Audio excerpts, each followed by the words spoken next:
ബഹുമാന്യനായ യോഗാധ്യക്ഷൻ, വേദിയിലിരിക്കുന്ന ആർഷോ അടക്കമുള്ള പാർട്ടിയുടെ കർമ്മധീരരായ നേതാക്കന്മാരെ, പാർട്ടിയുടെ കർമ്മധീരരായ പ്രവർത്തകന്മാരെ, നല്ലവരായ നാട്ടുകാരെ, ജനാധിപത്യ വിശ്വാസികൾ, സമയം വളരെ വൈകിയിട്ടുണ്ട് എന്ന നല്ല ബോധ്യം എനിക്കുണ്ട്. നാട്ടരങ്ങ് എന്ന നാടകം കാണാനാണ്, എന്നെ കേൾക്കാനല്ല നിങ്ങളിരിക്കുന്നത് എന്ന പൊതുബോധവും എനിക്കുണ്ട്. അതുകൊണ്ട് സുദീർഘമായി ഒന്നും സംസാരിക്കണം എന്ന് ഞാൻ ആഗ്രഹിക്കുന്നില്ല. മാത്രമല്ല, കേരളത്തിൻ്റെയും ഇന്ത്യയുടെയും എല്ലാം രാഷ്ട്രീയ ചരിത്രങ്ങൾ വളരെ വ്യക്തമായി എൻ്റെ മുൻ പ്രാസംഗികരിവിടെ സൂചിപ്പിച്ചിട്ടുണ്ട്. പാർട്ടിയുടെ അരീക്കോട് ഏരിയ സമ്മേളനത്തിൻ്റെ സമാപന പൊതുയോഗത്തിലാണ് ഇപ്പം നമ്മളിവിടെ ഒരുമിച്ച് ചേർന്നിരിക്കുന്നത്. പാർട്ടി അതിൻ്റെ സമ്മേളനത്തിൻ്റെ വസന്തകാലങ്ങളിലൂടെ കടന്നുപോയിക്കൊണ്ടിരിക്കുകയാണ്.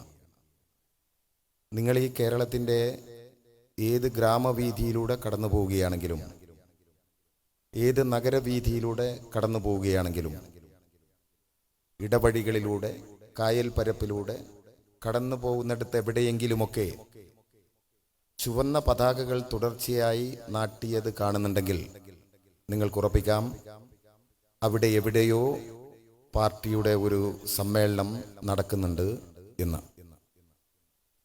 ലോക്കൽ സമ്മേളനങ്ങൾ ബ്രാഞ്ച് സമ്മേളനങ്ങൾ അവസാനിച്ചു, ലോക്കൽ സമ്മേളനങ്ങളും അവസാനിച്ചു. പാർട്ടി ഇപ്പോൾ ഏരിയ സമ്മേളനങ്ങളിലൂടെ കടന്നു പോവുകയാണ്. ഇത് കഴിഞ്ഞാൽ ജില്ലാ സമ്മേളനവും, അത് കഴിഞ്ഞ് സംസ്ഥാന സമ്മേളനവും, പിന്നെ തമിഴ്നാട്ടിലെ മധുരയിൽ 24ാം പാർട്ടി കോൺഗ്രസും അവസാനിക്കുന്നതോടുകൂടി പാർട്ടിയുടെ സമ്മേളനകാലം അവസാനിക്കുകയാണ്. ഈ സമ്മേളനകാലത്ത് ഞാൻ കണ്ടിട്ടുള്ള ഒരു പ്രത്യേകത, കഴിഞ്ഞ സമ്മേളനകാലങ്ങളിലും കേരളത്തിൽ പലയിടങ്ങളിലും പാർട്ടി സമ്മേളന പരിപാടിയിൽ പങ്കെടുക്കാൻ പോയിട്ടുണ്ടെങ്കിലും അതിനേക്കാളും അധികമുള്ള ജനക്കൂട്ടം സകല സമ്മേളനങ്ങളിലും ആർത്തലച്ചു വരുന്ന മനോഹരമായ കാഴ്ചയാണ് കേരളത്തിലുടനീളം കാണാൻ സാധിക്കുന്നത്.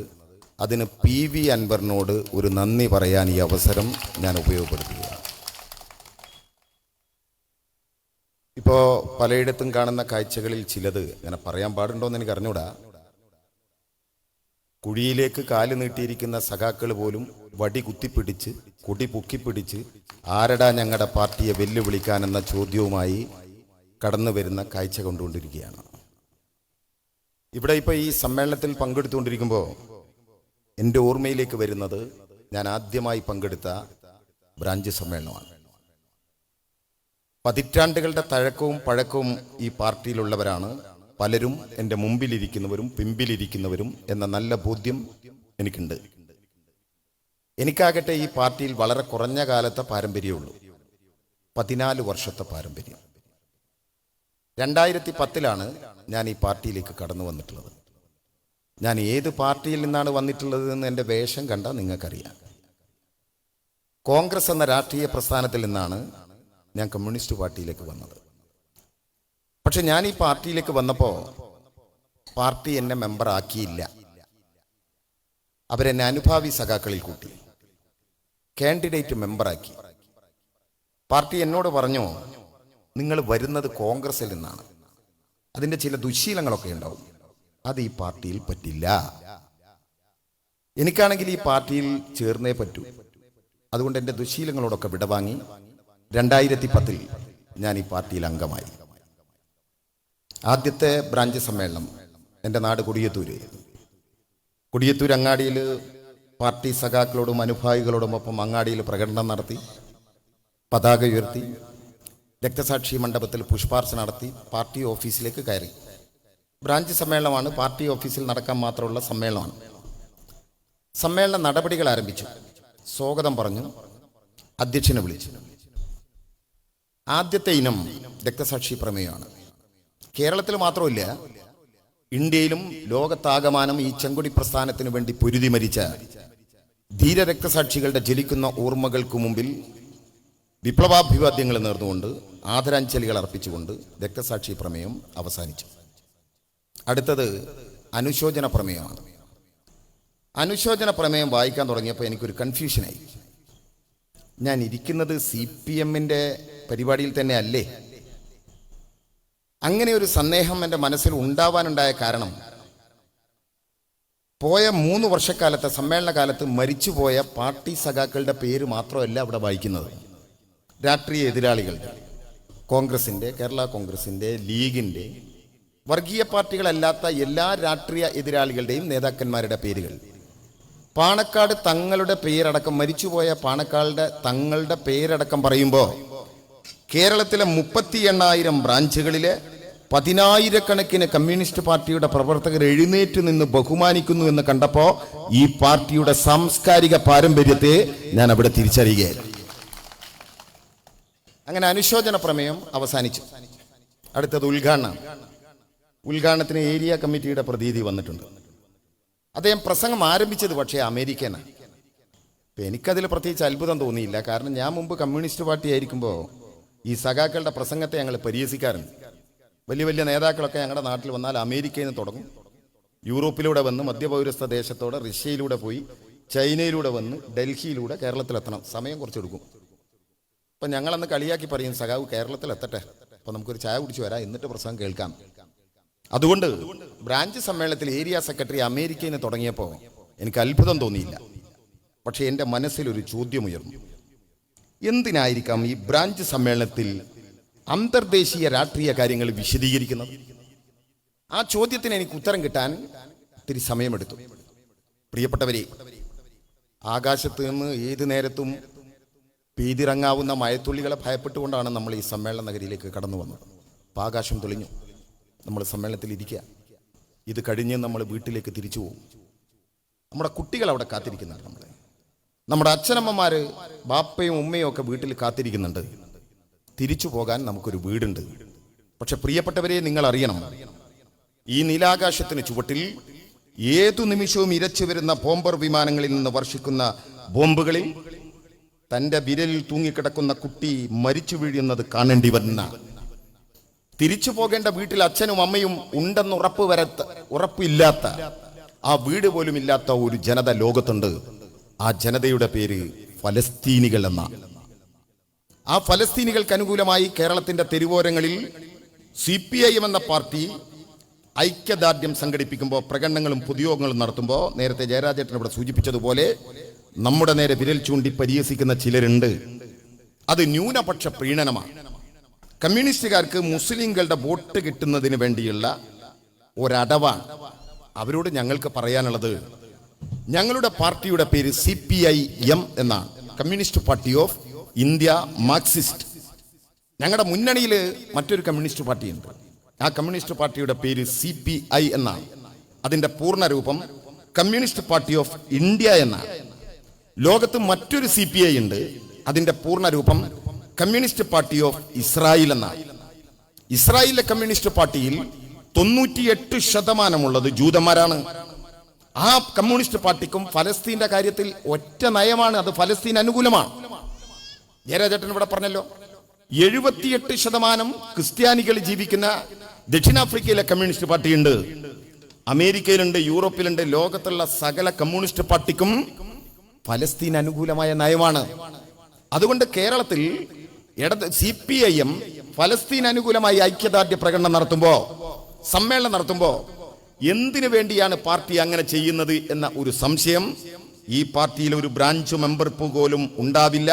അതിന്റെ കാരണം ബ്രാഞ്ച് സമ്മേളനത്തിൽ അന്തർദേശീയ രാഷ്ട്രീയ കാര്യങ്ങൾ അവനെ പഠിപ്പിക്കുന്നുണ്ട് എന്നതാണ്. ഇപ്പോൾ 1-2 ആഴ്ചകൾക്ക് മുമ്പ് നിങ്ങൾ പത്രത്തിൽ വായിച്ചൊരു വാർത്തയുണ്ട്. ലോകത്തൊരു പക്ഷേ ഒരു 3ാം ലോകമഹായുദ്ധത്തിന് കൂടി സാധ്യതയുണ്ട്. എന്താ കാരണം? ലോകത്തിലെ ആണവശക്തിയായ റഷ്യ അതിന്റെ ആണവ നയം ഒന്ന് തിരുത്തി. ഉക്രൈൻ യുദ്ധത്തിൽ വേണ്ടി വന്നാൽ ആണവ നയം, അവിടെ ആണവ യുദ്ധം നടത്തേണ്ടതെങ്കിൽ നടത്തേണ്ടി വരും എന്ന് പറഞ്ഞു. നിങ്ങൾ നോക്ക്, ഒരു സുപ്രഭാതത്തിൽ റഷ്യ, പഴയ സോവിയറ്റ് കമ്മ്യൂണിസ്റ്റ് റഷ്യ ഇന്നില്ല, അവശേഷിക്കുന്ന റഷ്യ കമ്മ്യൂണിസ്റ്റ് ഭരണത്തിലുമല്ല, അവിടെ ഒരുപാട് കമ്മ്യൂണിസ്റ്റുകാരുണ്ടാവാം. ആ റഷ്യ ഒരു സുപ്രഭാതത്തിൽ ഉക്രൈനെ ആക്രമിച്ചു. പക്ഷെ നമ്മുടെ നയം എന്താ? നമ്മുടെ പാർട്ടിയുടെ നയം നമ്മൾ റഷ്യയുടെ കൂടെയാണ്. എന്താ അതിന്റെ കാരണം? അമേരിക്കൻ സാമ്രാജ്യത്വവും യൂറോപ്യൻ യൂണിയനും ഉക്രൈനെ ആയുധപുരയാക്കി ഏത് നിമിഷവും റഷ്യ ആക്രമിച്ചേക്കാം. അതുകൊണ്ടാണ് റഷ്യ ഉക്രൈനെ ആക്രമിച്ചത്. ഞാനിപ്പോൾ ഇത് പ്രസംഗിക്കുമ്പോൾ നിങ്ങൾ വിചാരിക്കുന്നുണ്ടാവും ഈ ചങ്ങാതി വന്നിട്ട് ഇപ്പോൾ അമേരിക്കൻ റഷ്യയൊക്കെയാണല്ലോ പറയുന്നത്, ഇത് കേൾക്കാനാണ് ഞങ്ങളിപ്പോൾ ഇവിടെ ഇരുന്ന്. എൻ്റെ ഭാര്യ വലിയ രാഷ്ട്രീയക്കാരിയൊന്നുമല്ല. അവൾ എന്നോട് ചോദിച്ചു, നിങ്ങൾ എന്തിനാ ഈ റഷ്യക്ക് അനുകൂലമായി സംസാരിക്കുന്നത്? റഷ്യ കമ്മ്യൂണിസ്റ്റ് രാജ്യമൊന്നുമല്ലല്ലോ, പഴയ കമ്മ്യൂണിസ്റ്റ് രാജ്യം. അത് നേരം വെളുക്കുമ്പോൾ ഉക്രൈനെ കയറി ആക്രമിച്ചതല്ലേ. നിങ്ങൾ എന്തിനാണ് ഈ റഷ്യക്ക് വേണ്ടിയിട്ട് ഇങ്ങനെ പ്രസംഗമൊക്കെ നടത്തിയിട്ട് പല സ്ഥലത്തും പോകുന്നുണ്ടല്ലോ, നിങ്ങൾക്ക് വേറെ പണിയൊന്നുമില്ലേ?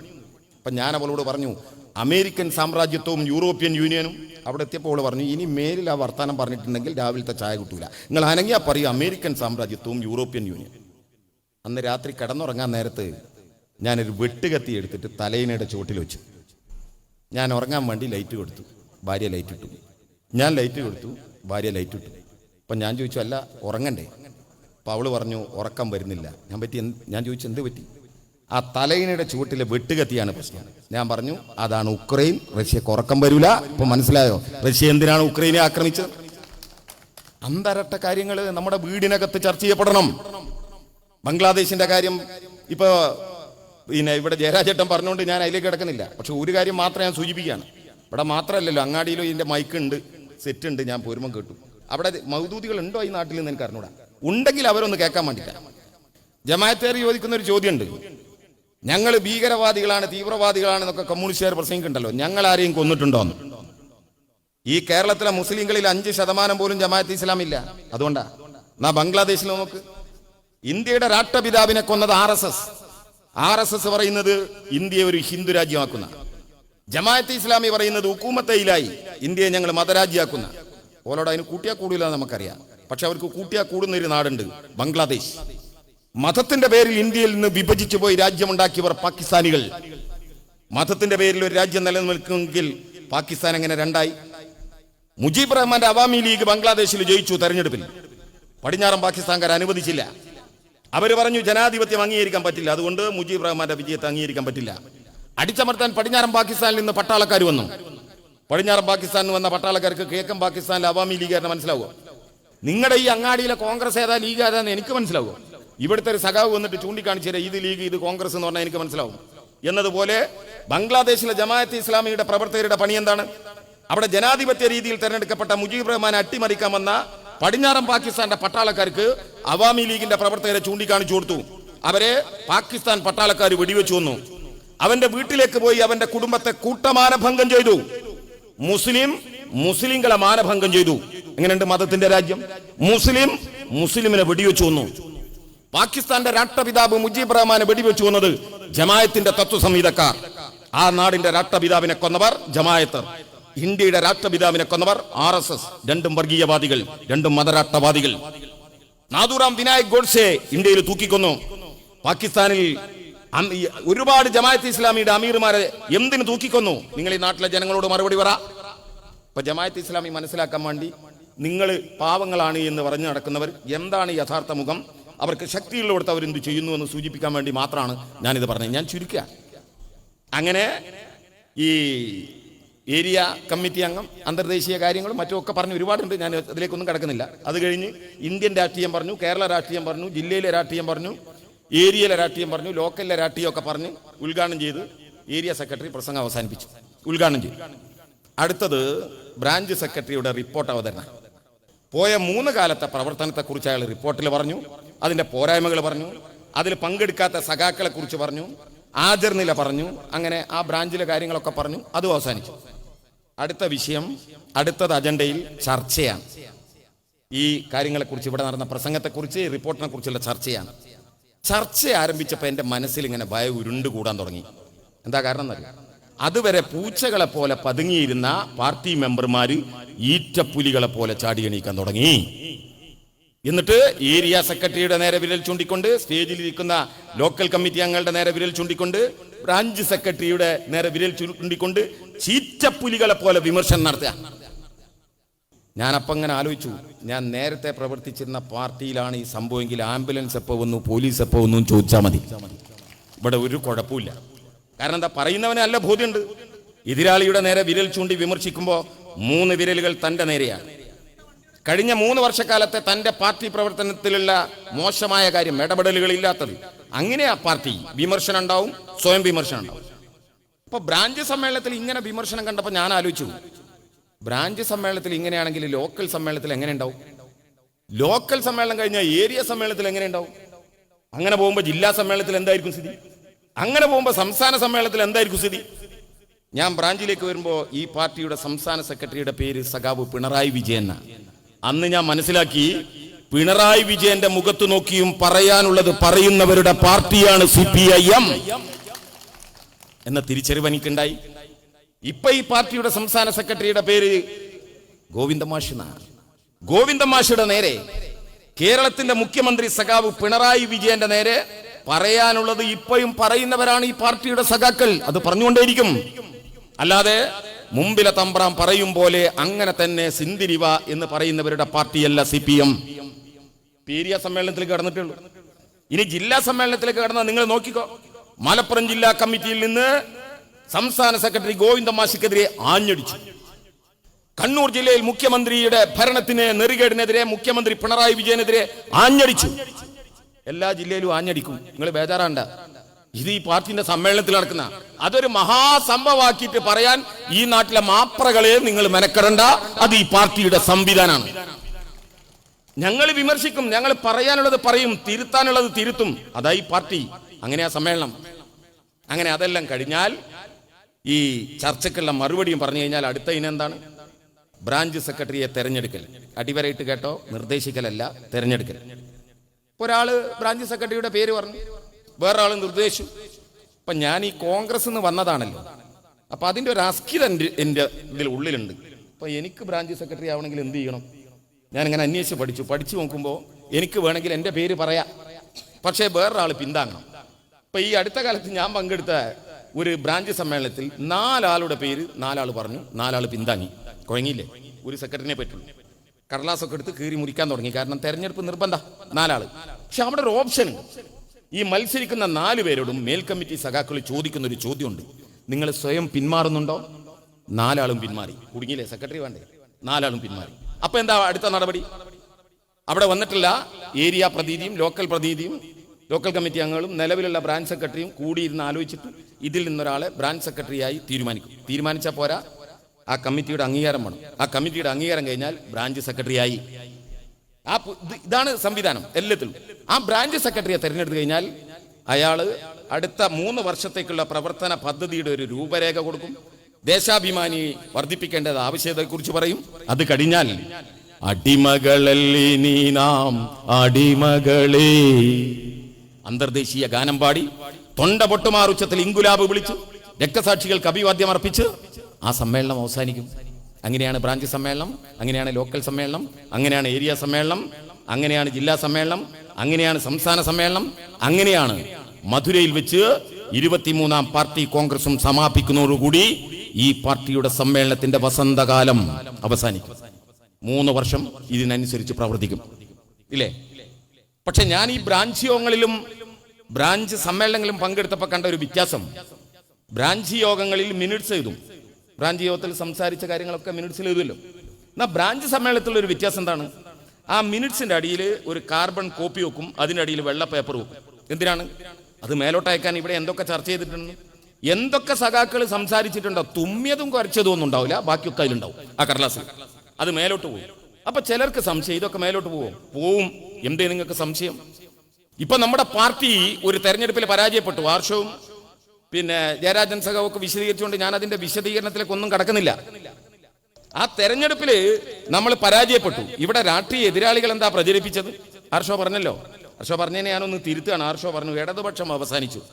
ഇടതുപക്ഷം അവസാനിച്ചു എന്നല്ല പറഞ്ഞത്, CPM അവസാനിച്ചു.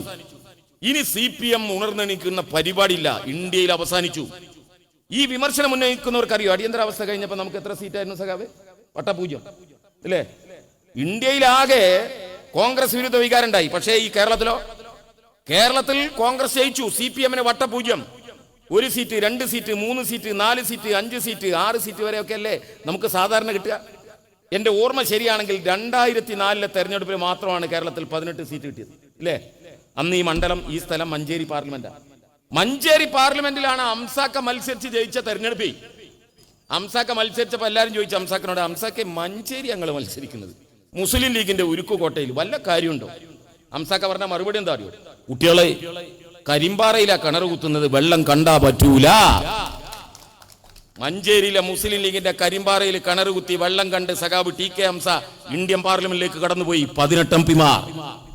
ഇന്ത്യൻ പാർലമെന്റിൽ ഇടതുപക്ഷത്തിന് 64 MP. നമ്മൾ തീരുമാനിക്കണം ഇന്ത്യ ആര് ഭരിക്കണമെന്ന്. നമ്മൾ ആർക്ക് വേണ്ടിയാ കൈപൊക്കിയത്?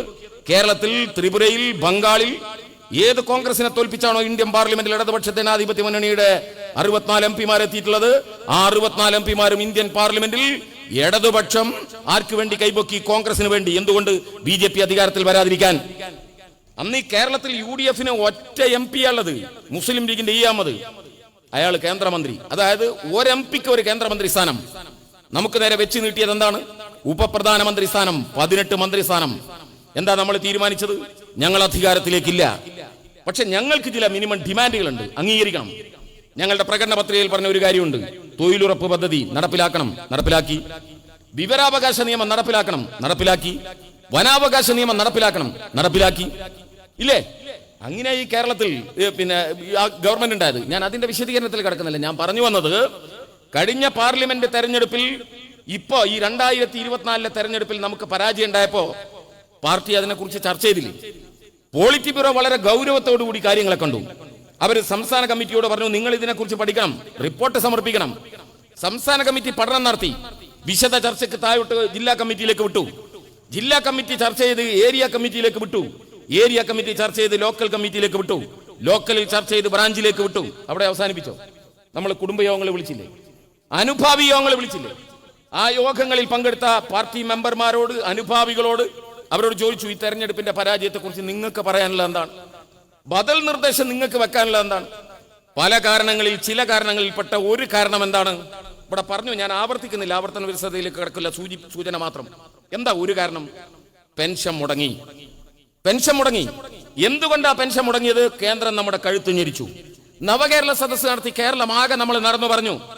അങ്ങ് ഡൽഹിയിൽ നമ്മൾ സമരം നടത്തി. കേരളത്തിന്റെ മുഖ്യമന്ത്രി മാത്രമല്ല, ഡൽഹിയുടെ മുഖ്യമന്ത്രി, പഞ്ചാബിന്റെ മുഖ്യമന്ത്രി, തമിഴ്നാട്ടിലെ മന്ത്രിമാർ, ഇന്ത്യയിലെ വിവിധ രാഷ്ട്രീയ പാർട്ടിയുടെ MLA-മാർ, MP-മാർ, പ്രതിനിധികൾ, കോൺഗ്രസും ലീഗും BJP വെച്ച് സകല മനുഷ്യരും നമുക്ക് അനുഭവം പ്രകടിപ്പിച്ച് അവിടെ പ്രകടനം നടത്തി.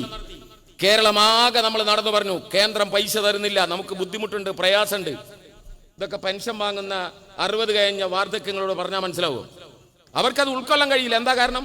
എത്രയാ പെൻഷൻ? 1600. ഒരു വീട്ടിൽ 2 വാർദ്ധക്യങ്ങളുണ്ടെങ്കിൽ 3200 എന്ന് പറഞ്ഞാൽ ഒരു ദിവസം 100 രൂപയിലധികം കിട്ടുകയാണ്. മാവേലി സ്റ്റോറിൽ വില കുറഞ്ഞ സാധനം കിട്ടുമ്പോൾ 100 രൂപ കൊണ്ട് ഒരു കുടുംബത്തിന് സുഖമായി ജീവിക്കാൻ കഴിയും. അതിനാ പ്രയാസം ഉണ്ടായിട്ടുള്ളത്. അവരോട് ഇത് പറഞ്ഞിട്ട് കാര്യമില്ല. ഇപ്പൊ നിങ്ങൾ നോക്ക്, ജയരാജൻ സഖാവ് പറഞ്ഞല്ലോ, 60 ലക്ഷത്തിലധികം ആളുകൾക്ക് ഇന്ന് പെൻഷൻ കൊടുക്കുന്നുണ്ട് കേരളത്തിൽ. അതിൽ 5 ലക്ഷത്തിനടുത്തുള്ള ആളുകൾക്ക് കേന്ദ്രത്തിന്റെ ഒരു വിഹിതമുണ്ട്. എത്രയാണ്? 200 രൂപ. 80 വയസ്സ് കഴിഞ്ഞ വാർദ്ധക്യങ്ങൾക്ക് ഈ 5 ലക്ഷത്തിനടുത്തുള്ളവർക്ക് 300 രൂപയുണ്ട്. നമ്മൾ പെൻഷൻ കൊടുക്കുമ്പോ കേന്ദ്രം 200 തന്നിട്ടില്ല, അതുകൊണ്ട് 1400 പിടി, ബാക്കി പിന്നെ തരാന്ന് പറഞ്ഞോ? കേന്ദ്രം 300 തന്നിട്ടില്ല, അതുകൊണ്ട് 1300 തരാ, ബാക്കി പിന്നെ തരാന്ന് നമ്മൾ പറഞ്ഞോ? പറഞ്ഞില്ല. നമ്മളെ ഗീശയെന്ന് എടുത്തു കൊടുത്തു. നമ്മളെ ഗീശയെന്ന് പറഞ്ഞാൽ കേരളത്തിന്റെ ഖജനാവിന്ന് എടുത്തു കൊടുത്തു.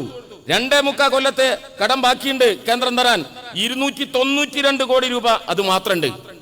ഇതൊന്നും ജനങ്ങളോട് പറഞ്ഞാൽ മനസ്സിലാവൂല, അവർക്കത് ഉൾക്കൊള്ളാൻ കഴിയില്ല. ഇവിടെ പെൻഷൻ തുടങ്ങിയ കാര്യമൊക്കെ പറഞ്ഞു. ഞാൻ അതിന്റെ വിശദീകരണത്തിലേക്കൊന്നും കിടക്കുന്നില്ല. ഈ കേരളത്തിൽ ആദ്യമായി പെൻഷൻ തുടങ്ങിയത് സഖാവ് നായനാർ 80-ൽ. അതിനൊരു കാരണമുണ്ട്. എന്താ കാരണം? കയ്യൂരിന്റെ, കരിവള്ളൂരിന്റെ ധീരനായ വിപ്ലവ നായകന്റെ പേരാണ് സഖാവ് പിണറായി. ആ സമരത്തിൽ പങ്കെടുത്ത ഒരുപാട് സഖാക്കളെ പിടിച്ചുകൊണ്ടുപോയി പോലീസ് ക്രൂരമായി മർദ്ദിച്ചു. ചിലരെ തൂക്കിലേറ്റി. നായനാരെ പിടിച്ചാൽ തൂക്കിക്കൊല്ലുമെന്ന് ഉറപ്പ്. പാർട്ടി പറഞ്ഞു ഒളിവി പോണം. നായനാർ ഒളിവി ജീവിച്ചത് എവിടെയാ? കർഷക തൊഴിലാളിന്റെ വീട്ടില്. അവൻ കഞ്ഞി ഉണ്ടാക്കിയിട്ട് ബെറ്റൂറ്റി ചോറാക്കി നായനാർക്ക് കൊടുത്ത് കഞ്ഞിവെള്ളം കുടിച്ച് മുണ്ട് മുറുക്കിയെടുത്ത് നായനാരെ സംരക്ഷിച്ചവൻ കർഷക തൊഴിലാളി. നായനാർ കേരളത്തിന്റെ മുഖ്യമന്ത്രിയായപ്പോ ഈ കർഷക തൊഴിലാളിന്റെ അടുത്തേക്ക് പോയി നേരെ തോളിൽ കൈയിട്ടുകൊണ്ട് ചക്കിയോടും കാളിയോടും കൊറ്റിയോടും ഒക്കെ ചോദിച്ചു, എങ്ങനെയുണ്ട് വിശേഷമൊക്കെ? ഉഷാറല്ലേ? കുഴപ്പമൊന്നുമില്ലല്ലോ. ആത്മാഭിമാനം തെല്ലും ചോരാതെ അവർ പറഞ്ഞു, സഖാവേ കുഴപ്പമൊന്നുമില്ല, പക്ഷെ ഒരു പ്രശ്നമുണ്ട്, 60 വയസ്സ് കഴിഞ്ഞു, പഴയതുപോലെ അധ്വാനിക്കാൻ കഴിയുന്നില്ല. അങ്ങനെയാണ് ചരിത്രത്തിൽ ആദ്യമായി കേരളത്തിൽ 60 വയസ്സ് കഴിഞ്ഞ സകല കർഷക തൊഴിലാളിക്കും പെൻഷൻ ഏർപ്പെടുത്തി. 45 റുപ്യ അല്ലേ അന്നത്തെ പെൻഷൻ? അന്ന് ഞാൻ ചോദിച്ചൊരു ചോദ്യമുണ്ട്, എന്തിനാ ഈ കർഷക തൊഴിലാളിക്ക് കള്ളുടിക്കാൻ 45 റുപ്യ കൊടുക്കുന്നത്? അന്ന് ഞാൻ കോൺഗ്രസ്സാ, അതുകൊണ്ടാ ചോദിച്ചു. മനസ്സിലായ? പിന്നീട് വന്ന ഒരു കാര്യം സാന്ദർഭികമായിട്ട് ഈ കാര്യം മനസ്സിലാക്കാൻ വേണ്ടി പറയാ ജമാഅത്ത് ഇസ്ലാമിക്കാരനും. എന്താ കാരണം എന്നറിയോ? ഈ ലോകത്താദ്യമായി പെൻഷൻ കൊണ്ടുവന്നത് നായനാരല്ല, ലോകത്താദ്യമായി പെൻഷൻ കൊണ്ടുവന്നത് രണ്ടാം ഖലീഫ ഉമർ ഖത്താബ്. ഞാൻ ആ ഖലീഫ എന്ന് പറയാനുള്ള കാരണം എന്താ? ഞങ്ങൾ ഖലീഫമാർക്ക് എതിരാന്ന് പറഞ്ഞ് ജമാഅത്ത് ഇസ്ലാമിക്കാരൻ നടക്കുന്നുണ്ട്. ഓന്റെ ഖലീഫ വേറെയാണ്. ഓന്റെ ഖലീഫ ഹുക്കൂമത്തെ ഇലാഹിന്റെ ഖലീഫയാണ്. ആ ഖലീഫയുടെ ഭരണം ഇവിടെ വരണം, ഇവിടെ നമ്മുടെ നാട്ടില്. എന്നിട്ട് ആ ഖലീഫയുടെ രാജാവും ആ ഖലീഫ ഭരിക്കണം. ആ ഖലീഫ ഭരിച്ചാലേ ഇസ്ലാമിക ജീവിതചര്യകൾ പൂർത്തിയാവൂ. ഒരു മുസൽമാന്റെ ഏറ്റവും പ്രധാനപ്പെട്ട ഒരു ആചാര വിശ്വാസ പ്രകാരം 5 നേരം നമസ്കരിക്കണമെങ്കിൽ ഖലീഫ ഇമാമ് നിൽക്കണം, അല്ലെങ്കിൽ ഖലീഫ നിയമിച്ച ഗവർണർ ഇമാം നിൽക്കണം, അല്ലെങ്കിൽ ഗവർണർ നിയമിച്ച ഉദ്യോഗസ്ഥൻ ഇമാം നിൽക്കണം. ആ ഖലീഫയാണ് ജമാഅത്തെ ഇസ്ലാമിക്കാരൻ പറയുന്ന ഖലീഫയെങ്കിൽ മനസ്സിലാക്കിക്കോ, 1000 തെരഞ്ഞെടുപ്പുകളിൽ തോറ്റുപോയാലും CPM ആ ഖലീഫ ഭരണത്തിനെതിരാണ്. ഞങ്ങൾ അതിന്റെ കൂടെ ഇല്ല. എന്താ കാരണം? RSSന്റെ മതരാട്ടവാദത്തെ ഇഞ്ചോടിഞ്ച് എതിർക്കുന്ന പാർട്ടിയാണ് CPM. അതുകൊണ്ട് ജമാഅത്ത് ഇസ്ലാമിയുടെ ഖലീഫ ഭരണത്തിന് ഞങ്ങൾ എതിരാണ്. പക്ഷേ നിങ്ങൾ നോക്ക്, ഈ ലോകത്താദ്യമായി പെൻഷൻ ഏർപ്പെടുത്തിയത് രണ്ടാം ഖലീഫ ഉമർ ഖത്താബ്. എന്താ അന്നത്തെ പെൻഷൻ? 2 വയസ്സ് കഴിഞ്ഞ മുലകുടി മാറിയ കുട്ടികൾക്ക് പെൻഷൻ, 60 വയസ്സ് കഴിഞ്ഞ വൃദ്ധർക്ക് പെൻഷൻ. അന്ന് ഉമർ ഖത്താബിന് ഒരു പ്രത്യേകതയുണ്ട്. മൂപ്പര് ജനങ്ങളുടെ വിവരങ്ങൾ അറിയാൻ പാതിരാത്രിയിൽ ഇറങ്ങി നടക്കും. എന്റെ പ്രസംഗം കേട്ട് ലീഗാർ ഇറങ്ങി നടക്കലിട്ടോ പിന്നെ ബുദ്ധിമുട്ടാവും. അതുകൊണ്ടാണ് ഞാൻ പറഞ്ഞത്. അങ്ങനെ ഉമർ ഖത്താബ് ഇങ്ങനെ ഇറങ്ങി നടക്കുമ്പോൾ ഒരു വീട്ടിൽ നിന്ന് കരച്ചിൽ കേട്ടു. ജനലൈകളിലൂടെ ഉള്ളിലേക്ക് പാളി നോക്കിയപ്പോൾ ഉമ്മന്റെ മടി കിടന്നിട്ട് ഒരു കുട്ടി കരയാൻ. ഉമ്മ ബാപ്പാനോട് പറയുന്നു, ഉമറിന്റെ തെറ്റായ നയമാണ് ഈ കുട്ടി കരയാനുള്ള കാരണം. എന്താ കാരണം? ഈ കുട്ടിക്ക് 2 വയസ്സ് കഴിഞ്ഞിട്ടുണ്ട്, മുലകുടി മാറിയിട്ടില്ല. ഉമറിന് തെറ്റ് മനസ്സിലായി. പിറ്റേ ദിവസം അടിയന്തരമായി യോഗം വിളിച്ച് അത് തിരുത്തി. എന്നിട്ട് 2 വയസ്സ് കഴിഞ്ഞാൽ മതി മുലകുടി മാറേണ്ട ആ കുട്ടിക്കും പെൻഷൻ. ആ കുട്ടിക്കുള്ള പെൻഷൻ തലയിലേറിയിട്ട് ഇങ്ങനെ പോവുക ഉമർ ഖത്താബ് കൊട്ടയില്. അന്ന് പൈസയല്ല, നോട്ടുകെട്ടല്ല കൊട്ടയില്. അന്ന് പെൻഷൻ എന്ന് പറഞ്ഞാൽ കാരക്കയും ഗോതമ്പുമാണ്. എന്ന് പറഞ്ഞാൽ കിറ്റ്. ആ കിറ്റും പെൻഷനും കേരളത്തിൽ കൊടുത്തത് കമ്മ്യൂണിസ്റ്റ് ഗവൺമെന്റുകളാണ്. നിങ്ങൾക്ക് ഓർമ്മ ഉണ്ടായാൽ മതി. അതിന് ഖലീഫ ഭരണം ഒന്നും വേണ്ട, കമ്മ്യൂണിസ്റ്റ് ഭരണം ഉണ്ടായാൽ മതി ഈ നാട്ടിൽ. നിങ്ങൾ മനസ്സിലാക്കിയാൽ മതി. അത്രയും ഞാൻ പറയുന്നു. ആ പെൻഷൻ കൊടുക്കുന്നതിൽ പോരായ്മയുണ്ടായി ഇല്ലേ? ഞാൻ ചോദിക്കട്ടെ പ്രിയപ്പെട്ടവരെ, നമ്മളതൊരു പോരായ്മ തന്നെയാണ്, കുറ്റമാണ്, തിരുത്തേണ്ടതാണ്. നമ്മൾ തിരുത്തി ഇപ്പൊ കൊടുത്തുകൊണ്ടിരിക്കുന്നു. അവിടുന്ന് ഇവിടുന്നും 10 കോടിയുടെ മുകളിലുള്ള വികസനങ്ങളൊക്കെ തൽക്കാലം ഒന്ന് നിർത്തിവെച്ച് കിഫ്ബിയുടെ മാത്രം വികസനങ്ങൾ നടപ്പിലാക്കിക്കൊണ്ട് പെൻഷന്റെ കുടിശ്ശിക കൊടുത്തു തീർക്കാണ്. പക്ഷെ ഒരു ചോദ്യം വളരെ വിനീതമായി ചോദിക്കട്ടെ. 2019 തെരഞ്ഞെടുപ്പ് നടക്കുമ്പോ നമ്മുടെ നാട്ടിൽ പെൻഷൻ കിട്ടായികയുണ്ടോ? നിങ്ങളൊന്ന് പറ. നമ്മുടെ നാട്ടിൽ പെൻഷൻ കിട്ടായികയുണ്ടോ? അന്ന് എത്രയാ പെൻഷൻ? ആർക്കെങ്കിലും ഓർമ്മയുണ്ടോ? 2019 എത്രയാ പെൻഷൻ? ആർക്കെങ്കിലും ഓർമ്മയുണ്ടോ? ഇതാ നമ്മുടെ പ്രശ്നം. നമുക്ക് ഓർമ്മക്കുറവാണ്. അറിയാലോ, ഇവിടെ ഞാൻ ആവർത്തിക്കുന്നില്ല. 600 രൂപ പെൻഷൻ കുടിശ്ശികയുള്ളപ്പോഴാണ് നമ്മൾ പറഞ്ഞത് ഞങ്ങൾക്ക് വോട്ട് ചെയ്യൂ, ഞങ്ങൾ അത് വർദ്ധിപ്പിക്കും, 1000 ആക്കും, വീട്ടിലെത്തിക്കും. നമുക്ക് വോട്ട് ചെയ്തു, നമ്മൾ അധികാരത്തിൽ വന്നു. മെയ് അവസാനത്തിൽ ജൂൺ ജൂലൈ ആഗസ്റ്റ് 3 മാസം 3 × 30 90, അതിലൊരു മാസം 31 91, സെപ്റ്റംബർ 10 ഓണം 9 91 9 100. LDFന്റെ 100-ാം ദിവസം കൊടുത്തില്ല സകല മനുഷ്യർക്കും, കിട്ടിയില്ല സകല പേർക്കും. അന്ന് 1000-ന്റെ നോട്ട് നരേന്ദ്രമോദി നിരോധിച്ചിട്ടില്ല. 1000-ന്റെ നോട്ടുകൾ ഇങ്ങനെ വിശറി പോലെ വിടർത്തിക്കൊണ്ട് ചിരിച്ചു നിൽക്കുന്ന വാർദ്ധക്യത്തിന്റെ മുഖങ്ങള് സകല പത്രങ്ങളിലും അച്ചടിച്ചു വന്നു. എത്രയാ കൊടുത്തത്? 10,000, 12,000, 13,000, 14,000, 15,000. ഇതെങ്ങനെ അങ്ങനെ ഉണ്ടായത്? നമ്മളുടെ വാഗ്ദാനം 1000. നമ്മൾ ജയിച്ചു വന്നിട്ട് 3 മാസം 3 ഗുണിക്കണം 1000 3000. സെപ്റ്റംബറിലെ പെൻഷൻ അഡ്വാൻസ്. അങ്ങനെയാണെങ്കിൽ 4000. പിന്നെ എങ്ങനെ 16,000 18,000 ഉണ്ടായത്? UDFന്റെ 18 മാസത്തെ കുടിശ്ശിക അടക്കം കൊടുത്തു തീർത്തു. അങ്ങനെ ഉണ്ടായത് ഇല്ലേ? പിന്നീട് ഞാൻ ചോദിക്കട്ടെ, പെൻഷൻ വാങ്ങുന്ന വാർദ്ധക്യങ്ങൾ ഇവിടെ ഇരിക്കുന്നില്ലേ? നിങ്ങൾ ആരെങ്കിലും പറഞ്ഞോ പെൻഷൻ പോരാ, കൂട്ടണമെന്ന്? ലീഗ് ഉണ്ടല്ലോ, കോൺഗ്രസ് ഉണ്ടല്ലോ, BJP ഉണ്ടല്ലോ, സകല രാഷ്ട്രീയ എതിരാളികളുണ്ടല്ലോ. നിങ്ങൾ ആരെങ്കിലും സമരം ചെയ്തോ? നിങ്ങൾ ആരെങ്കിലും ആവശ്യപ്പെട്ടോ പെൻഷൻ 1000 പോരാ, വർദ്ധിപ്പിക്കണമെന്ന്? ഒരാളും ആവശ്യപ്പെടാതെ, ഒരാളും പരാതിപ്പെടാതെ 1000 1100 ആക്കി, 200 ആക്കി, 300 ആക്കി, 400 ആക്കി, 500 ആക്കി, ഇപ്പൊ 1600. എന്നാൽ 2019 തെരഞ്ഞെടുപ്പ് അടക്കുമ്പോൾ 1600 ഉണ്ടോ? ഇല്ല. എത്രയാണ്? എനിക്ക് ഓർമ്മയുണ്ട്, 1400. ഒറ്റ ചോദ്യം, ഒരു നയാ പൈസ മുടങ്ങിയോ? നിങ്ങൾ നെഞ്ചത്ത് കൈവച്ച് പറ, എന്നെ കേൾക്കുന്നവർ. 1400 രൂപ അന്ന് പെൻഷൻ കൊടുത്തത് ഒരു ദിവസം മുടങ്ങിയോ? സഖാവേ? ഇല്ല. അപ്പൊ തെരഞ്ഞെടുപ്പ് നടന്നു. നമുക്ക് എത്ര സീറ്റാ? ഒരു സീറ്റ്. UDFന് എത്ര സീറ്റാ? ചെറിയ ചോദ്യം ചോദിക്കും. UDFന് എത്ര സീറ്റാ? 19 സീറ്റ്. ഇല്ലേ? ഒരു ദിവസത്തെ പെൻഷൻ മുടങ്ങിയോ? മാവേലി സ്റ്റോർ, നെഞ്ചത്ത് കൈവച്ച് പറ. നിങ്ങൾ ഈ നാട്ടിൽ മാവേലി സ്റ്റോർ ഉണ്ടല്ലോ, ഒരു കടുക് മണിയെങ്കിലും പോരായിക്കണ്ടേ? എന്നെ കടുകെങ്കിലും മാവേലി സ്റ്റോറിൽ നിറയെ സാധനങ്ങൾ. തെരഞ്ഞെടുപ്പ് നടന്നു. നമുക്ക് എത്ര സീറ്റാ? ഒരു സീറ്റ്. UDFന് എത്ര സീറ്റാ? 19 സീറ്റ്. ഇല്ലേ? മറ്റൊരു കാര്യം ഇതിനിടയിൽ നടന്നു. മറന്നോ നിങ്ങൾ? 2018 മഹാപ്രളയം. 2018 മഹാപ്രളയം ഉണ്ടായി നമ്മുടെ നാട്ടില്. മലയിടിഞ്ഞ് കുന്നിടിഞ്ഞ് ഉരുളുപൊട്ടി മഹാപ്രളയം. ഞാൻ വരുന്നത് കോഴിക്കോട് ജില്ലയിലെ കൊടിയത്തൂർ, മുക്കത്തിനടുത്ത കൊടിയത്തൂർ എന്ന ഗ്രാമത്തിൽ നിന്നാണ്. എൻ്റെ ഗ്രാമത്തിന് അരഞ്ഞാനമിട്ടൊഴുകുന്ന ഒരു നദിയുണ്ട്. ആ നദിയുടെ പേര് ഇരുവഴിഞ്ഞിപ്പുഴ. കേട്ടിട്ടുണ്ടോ ആ പേര്? ഉണ്ടോ? എവിടെയാ കേട്ടത്? എവിടെയാ കേട്ടത്? മൊയ്തീൻ എന്ന സിനിമയിൽ ഇല്ലേ? ഇരുവഴിഞ്ഞിപ്പുഴ അറബിക്കടലിലുള്ളതാണെങ്കിൽ കാഞ്ചന മൊയ്തീനുള്ളതാണ്. പ്രണയലോകത്തിന് ഇരുവഴിഞ്ഞിപ്പുഴ എന്നൊരു പേര് കൊടുത്തു നമ്മൾ. 1982 ജൂലൈ മാസം 15-ാം തീയതി രാവിലെ 8:15 എന്റെ വീടിന്റെ വെളിപ്പാടകലുള്ള ഇരുവഴിഞ്ഞിപ്പുഴയിലെ തെയ്യത്തും കടവിൽ തോണി മറിഞ്ഞപ്പോ നിരവധി ജീവനുകളെ രക്ഷപ്പെടുത്തിയ മൊയ്തീൻ പിന്നെയും ജീവനുകളെ രക്ഷപ്പെടുത്താൻ ഇരുവഴിഞ്ഞിടായങ്ങളിലേക്ക് തിരിഞ്ഞു നോക്കാതെ നടന്നുപോയപ്പോ മുക്കത്തിന്റെ പ്രണയക്കടവിൽ കാഞ്ചന തനിച്ചായി പോയി.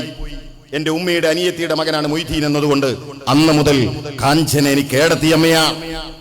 ആ ഇരുവഴിഞ്ഞിപ്പുഴയിൽ നിന്ന് വെളിപ്പാടകലെയുള്ള 84 വർഷത്തെ പഴക്കമുള്ള എന്റെ വീടിന്റെ തറവാട് മുറ്റത്തേക്ക് 2018 പ്രളയം ഇരമ്പിയാർത്തു വന്നു ഇരുവഴിഞ്ഞിപ്പുഴ. എന്റെ മുറ്റത്ത് നിന്ന് ഇരുവഴിഞ്ഞിപ്പുഴ അകത്തേക്ക് നോക്കി തത്തിക്കളിച്ചപ്പോ ഇരുവഴിഞ്ഞിപ്പുഴയോട് ഞാൻ പറഞ്ഞു, എന്റെ വീട്ടിലേക്ക് കയറാനുള്ള ധൈര്യമൊന്നും നിനക്കില്ല. മഹാഭാഗ്യം, ഇരുവഴിഞ്ഞിപ്പുഴ തിരിച്ചിറങ്ങിപ്പോയി. എന്നാൽ 2019 മലയിടിഞ്ഞ് കുന്നിടിഞ്ഞ് പൂർവാധികം ശക്തിയോടെ ഇരുവഴിഞ്ഞിപ്പുഴ ഇരമ്പിയാർത്തു വന്നപ്പോ എന്റെ വീടിനകത്ത് മുട്ടിന് വെള്ളം. നാസിർ കൊളായി എന്ന് പറഞ്ഞാൽ നിങ്ങൾക്ക് മനസ്സിലാവില്ല എന്താ സംഭവിച്ചിട്ടുണ്ടാകാം ഇല്ലേ? എന്നാൽ 2020-ലും 2021-ലും 2022-ലും 2023-ലും ഒന്നും ഇരുവഴിഞ്ഞും പെരിയാറും ചാലിയാറും പമ്പയാറും ഒന്നും കരകവിഞ്ഞില്ല. പല വീടുകളുടെയും മുറ്റത്ത് വന്ന് അകത്തേക്ക് നോക്കി തത്തിക്കളിച്ച് ആറുകളും പുഴകളും നദികളും തിരിച്ചിറങ്ങാൻ തുടങ്ങിയപ്പോ വീട്ടുകാര് സങ്കടത്തോടെ പുഴയോടും നദിയോടും ആറിനോടും പറഞ്ഞത് എന്താണെന്നറിയോ? ഒന്ന് കേറിപ്പോണേൻ, ഒന്ന് കേറിപ്പോണേൻ വീട്ടിലേക്ക്. എന്താ കാരണം എന്നറിയ? എന്താ കാരണം എന്നറിയാം? ശൗക്കത്തലിയൊക്കെ അറിയാം. കാരണം പുഴന്റെ വക്കിന് താമസിക്കുന്നവന് കാരണം അറിയാം. എന്താ കാരണം? വീട്ടിനകത്തേക്ക് വെള്ളം ഒന്ന് കേറി ഇറങ്ങിയാൽ 10,000 കിട്ടിയാ കൈബന്ധിച്ചാൽ മതി. കിട്ടിയോ? ഇല്ല, നിങ്ങൾ വിളിക്കുക. എന്റെ നാട്ടിൽ കൊടിയത്തൂര് ഇപ്പൊ മിനിറ്റുകൾ കൊണ്ട് ഉത്തരം കിട്ടും. 182 വീട് ഇരുവഴിഞ്ഞിപ്പുഴയുടെ തീരത്തിന്റെ വാർഡിൽ മാത്രം. 182 ഗുണിക്കണം 10,000. നിങ്ങൾ നോക്ക്. കേരളത്തിൽ ലക്ഷക്കണക്കിന് വീടുകളിൽ വെള്ളം കയറി. ഗുണിക്കണം 10,000. നിങ്ങൾ നോക്ക്. വെള്ളം കയറി നിങ്ങളുടെ വീട് തകർന്നു പോയോ? 4 ലക്ഷം. പറമ്പടക്കൊലിച്ചു പോയോ? 6 ലക്ഷം. പാതി തകർന്നോ? 2 ലക്ഷം. കേരളത്തിലെ ലക്ഷക്കണക്കിന് മനുഷ്യർക്ക് കോടിക്കണക്കിന് രൂപ ഈ ഗവൺമെന്റ് കൊടുത്തില്ലേ? നിങ്ങൾ നോക്കി. 2018 വെള്ളം കയറാത്ത വീട്ടുകാർക്ക് വേറെ സാധനം കിട്ടിയെന്ന് ഓർമ്മ ഉണ്ടോ? എന്താ കിട്ടിയെന്ന്? കിട്ടീനോ? ഏടെ ഓർമ്മ വേണ്ടേ? ഈ ഓർമ്മക്കുറവാണ് നമ്മുടെ പ്രശ്നം.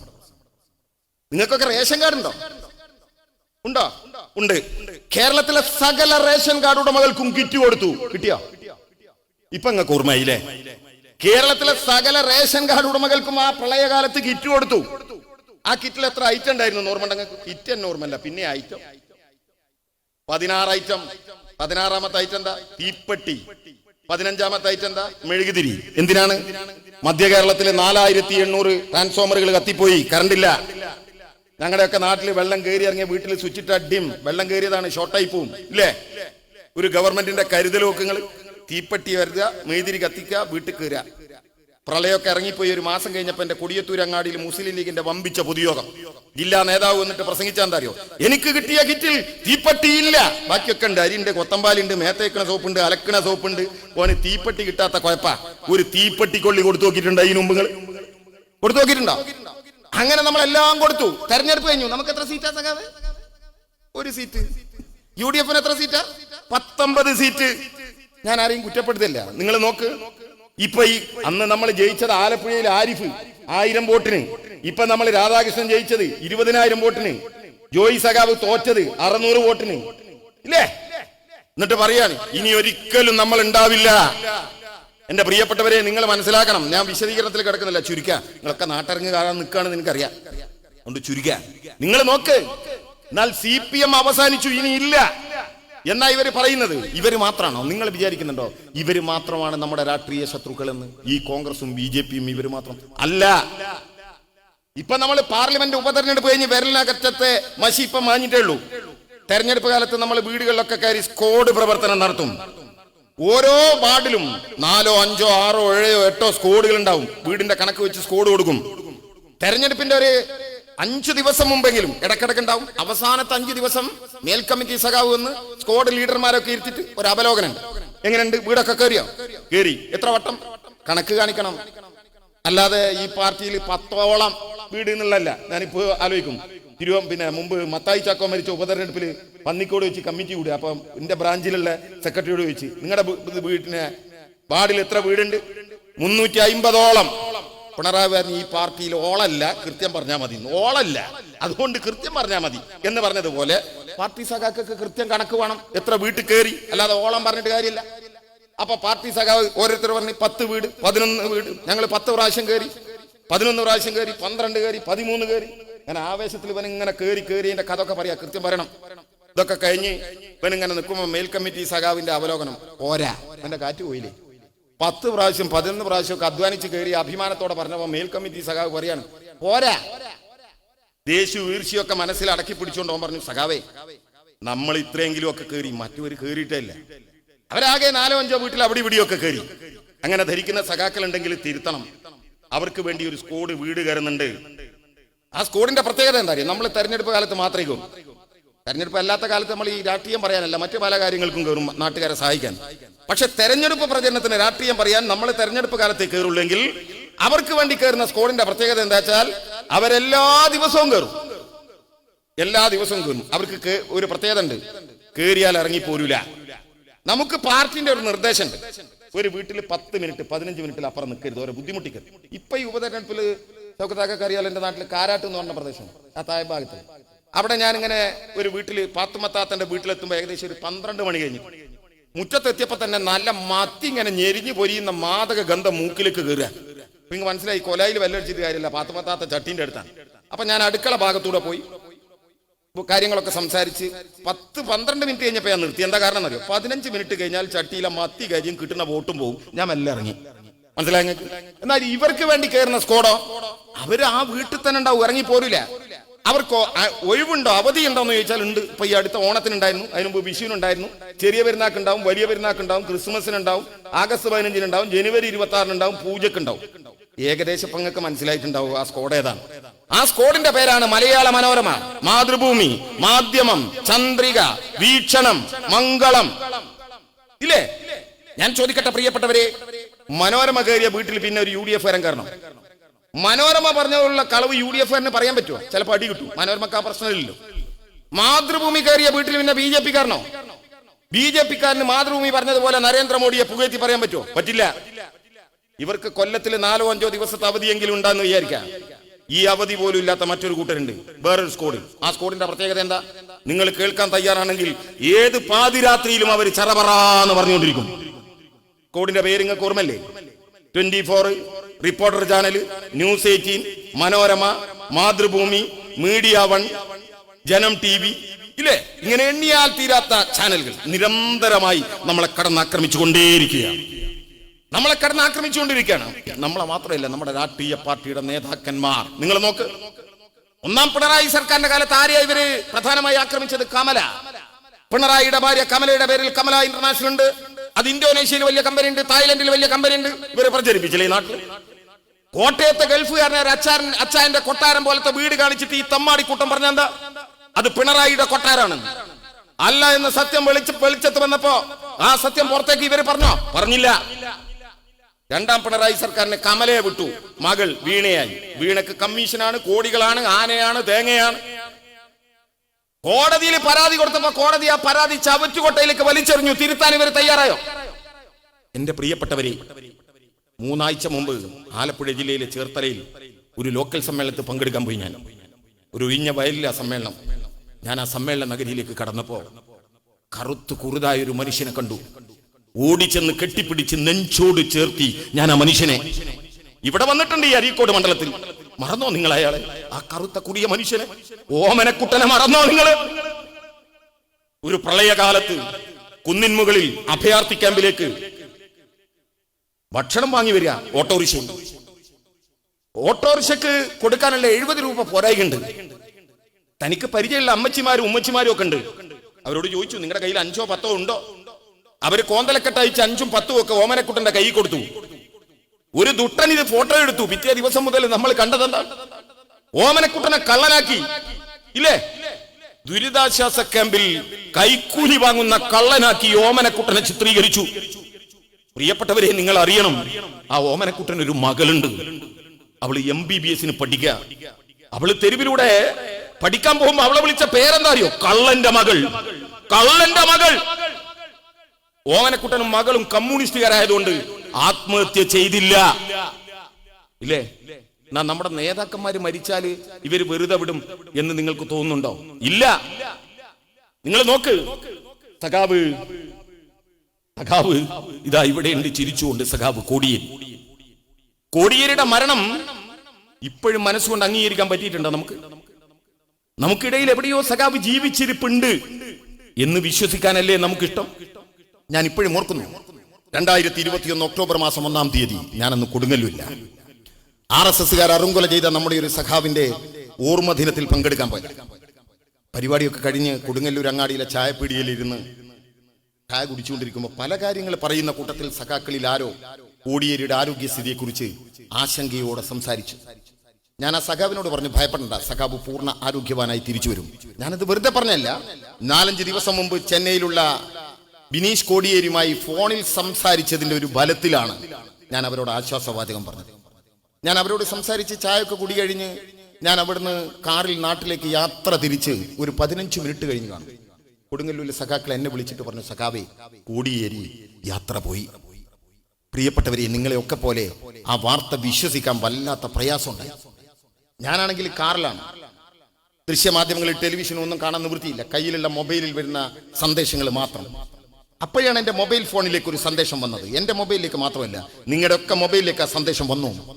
അത് കേരളത്തിന്റെ പ്രിയപ്പെട്ട മുഖ്യമന്ത്രി സഖാവ് പിണറായിയുടെ സന്ദേശമായിരുന്നു. അതിങ്ങനെയായിരുന്നു: ഒരു കൂടപ്പിറപ്പിനെ പോലെ അല്ല, എൻ്റെ ഒരു കൂടപ്പിറപ്പിനെയാണ് എനിക്ക് നഷ്ടപ്പെട്ടിട്ടുള്ളത്. സഖാക്കളെ നമ്മൾ കണ്ടില്ലേ?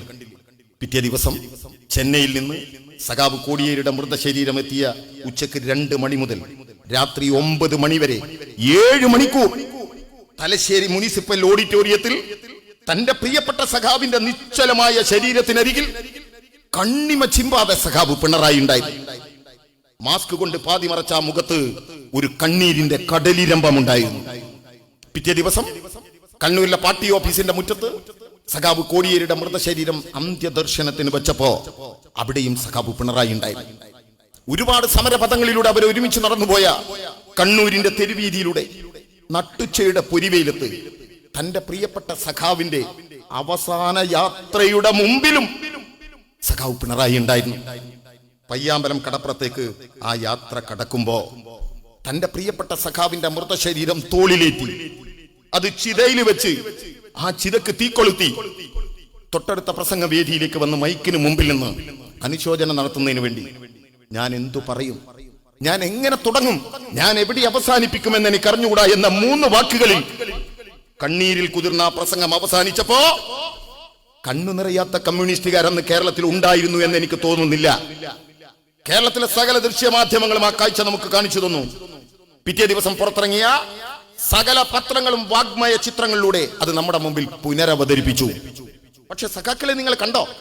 അതിന്റെ നേരെ പിറ്റേ ദിവസം ഒക്ടോബർ മാസം 4-ാം തീയതി മാറ്റിവെക്കപ്പെട്ട അനിവാര്യമായ വിദേശയാത്രക്ക് വേണ്ടി സഖാവ് പിണറായി പുറപ്പെട്ടപ്പോ ഇതേ വാർത്താ മാധ്യമങ്ങളെ എന്താ പറഞ്ഞത്? രാഷ്ട്രീയ എതിരാളികൾ എന്താ ഈ നാട്ടിൽ പ്രചരിപ്പിച്ചത്? ഇന്നലെ പയ്യാമ്പലം കടപ്പുറത്ത് സഖാവ് പിണറായി മുതലക്കണ്ണീരൊഴുക്കുകയായിരുന്നു. ഇന്ന് വിദേശത്തേക്ക് ടൂർ പോവുകയാണ് എന്ന് അവർ പ്രചരിപ്പിച്ചത്.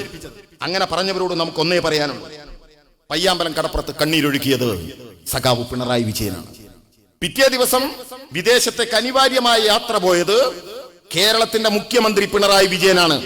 അതൊരു സർക്കാരിന്റെ ഭാഗമാണ്. അതിന് നിശ്ചലമാകാൻ കഴിയില്ല. ഒരു യന്ത്രം പോലെ അതിന് പ്രവർത്തിച്ചുകൊണ്ടേയിരിക്കണം. മാത്രമല്ല, സഖാവ് പിണറായി ഒരു കമ്മ്യൂണിസ്റ്റുകാരനാണ്. ഒരു കമ്മ്യൂണിസ്റ്റുകാരന് കരഞ്ഞു നിൽക്കാൻ നേരമില്ല. കരയാൻ തീരുമാനിച്ച പിന്നെ കമ്മ്യൂണിസ്റ്റുകാരന് കരയാനേ നേരം കിട്ടൂ.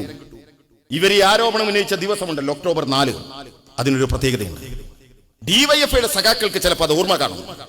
ഇതുപോലെ ഒരു ഒക്ടോബർ 4-ാണ് തൃശൂർ ജില്ലയിലെ ഡിവൈഎഫ്ഐയുടെ നേതാവായിരുന്ന സഖാവ് PU സനൂപ് കൊല്ലപ്പെട്ടത്. സഖാവ് കൊല്ലപ്പെട്ടതിന്റെ പിറ്റേ ദിവസം ഇറങ്ങിയ ദേശാഭിമാനി പത്രത്തിലൂടെയാണ് സഖാവിനെ കുറിച്ച് നമ്മൾ വായിച്ചറിയുന്നത്. ഒരു ദരിദ്ര കുടുംബത്തിലാണ് സനൂപ് ജനിച്ചത്, ഒരു കോളനിയിൽ. ജനിച്ചേറെ കഴിയുന്നതിന് മുമ്പ് അച്ഛനമ്മമാര് നഷ്ടപ്പെട്ടു.